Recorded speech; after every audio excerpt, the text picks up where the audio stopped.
कसगाव येथे तृतीयपंथी किन्नर आखाड्याच्या वतीने भव्य धार्मिक सोहळ्याचे आयोजन करण्यात आले। खानदेशची कुलदैवत मानल्या जाणाऱ्या कानबाई माता आणि यल्लमा देवीची भव्य मिरवणूक काढण्यात आली। नैना दीदी यांच्या पुढाकाराने हा धार्मिक सोहळा उत्साहात पार पडला। मिरवणुकीत चाळीसगाव येथील किन्नर आखाड्याचे गुरु आकर्षक रथातून सहभागी झाले।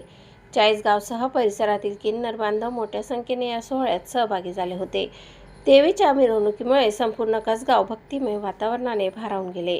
ढोल ताशांचा गजर आणि भक्तिगीतांनी परिसर दुमदुमून गेला। देवींच्या जयघोषाने संपूर्ण वातावरण भक्तिरसात न्हाऊन निघाले। मिरवणुकीत ग्रामस्थांनीही उत्स्फूर्त सहभाग नोंदवला। गावातील विविध ठिकाणी ग्रामस्थांनी मिरवणुकीचे उत्साहात स्वागत केले। महिला मंडळासह नागरिक मोठ्या संख्येने मिरवणुकीत सहभागी झाले होते। परंपरा, श्रद्धा आणि सामाजिक एकोप्याचा सुंदर संगम या सोहळ्यात पाहायला मिळाला। मिरवणूक गावातील प्रमुख मार्गांवरून भक्तिमय वातावरणात काढण्यात आली। यानंतर कालिका माता मंदिरात देवीची विधिवत आरती करण्यात आली। आरतीच्या वेळी भाविकांनी मोठ्या श्रद्धेने देवींचे दर्शन घेतले। त्यानंतर सावतामाळी चौकातील बजरंगबली मंदिरात स्नानाचा कार्यक्रम पार पडला। धार्मिक विधीनंतर सोहळ्याची सांगता नैना दीदी यांच्या निवासस्थानी करण्यात आली। या संपूर्ण कार्यक्रमात किन्नर बांधवांनी उत्स्फूर्त सहभाग घेतला। ग्रामस्थांनीही किन्नर आखाड्याच्या या उपक्रमाला मनापासून प्रतिसाद दिला। धार्मिक कार्यक्रमातून श्रद्धेसोबतच सामाजिक सलोख्याचा संदेश देण्यात आला।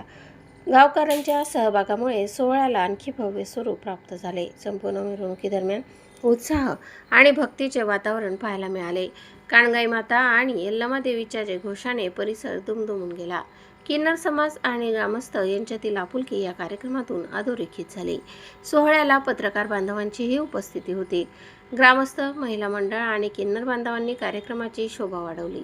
संपूर्ण धार्मिक कार्यक्रम शांततेत आणि उत्साहपूर्ण वातावरणात पार पडला।